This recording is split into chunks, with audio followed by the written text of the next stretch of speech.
श्रीराम समर्थ. आपण मागावे फक्त एका रामाजवळ. आपल्या जीवनामधली प्रत्येक क्रिया ही रामरायाकरिता व्हावी. आपले जगणे देखील त्याच्या सेवेसाठी असावे. किंबहुना लहान मुलाला जशी आई, मोठ्या मुलाला जसा बाप, बाईला जसा प्रेमळ नवरा, मुनिमाला जसा सज्जन मालक, नोकराला जसा त्याचा स्वामी, एखाद्याला जसा विश्वासू मित्र, तसा रामराया प्रत्येकाला वाटला पाहिजे. म्हणून प्रत्येकाने गोंदवल्यास हवे. भगवंताच्या अस्तित्वाची खरी जाणीव होऊन त्याच्या अनुसंधानामध्ये जीवनाचा प्रत्येक क्षण कसा घालवावा हे सगुणोपासनेशिवाय सामान्य स्त्री पुरुषाला समजणे अशक्य आहे.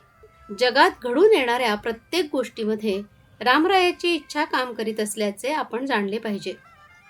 इतकेच नव्हे तर व्यवहारदृष्ट्या आपण योग्य प्रयत्न केल्यानंतर जे चांगले वाईट फळ मिळेल ते रामाच्या इच्छेनेच मिळते अशी श्रद्धा ठेवावी. अशी श्रद्धा ज्याच्यापाशी असते त्याला सुखदुःखाची बाधा होत नाही. सर्व काही राम करतो, खरे करते पण रामाचे, हे नीट लक्षात आणून भगवंताकडे कर्तृत्व द्यावे आणि आपण मीपणाने नाहीसे व्हावे. खरोखर आपल्या रामाला काय कमी आहे?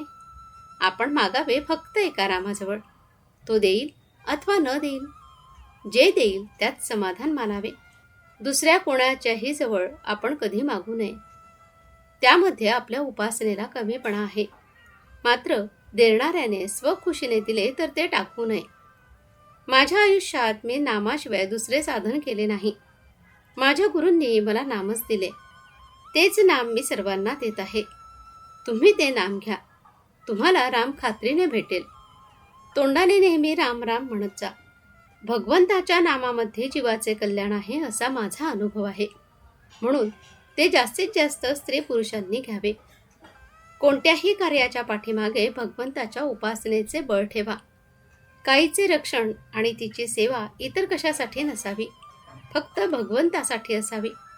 आपण जे काही करीत आहोत ते सर्व भगवंतासाठी करीत आहोत ही जाणीव राहण्यासाठी त्याचे नाम सतत घेत असावे.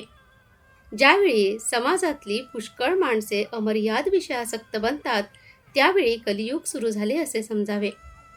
सज्जनांची बुद्धी भ्रष्ट होऊन ते देखील विषयाधीन बनतात.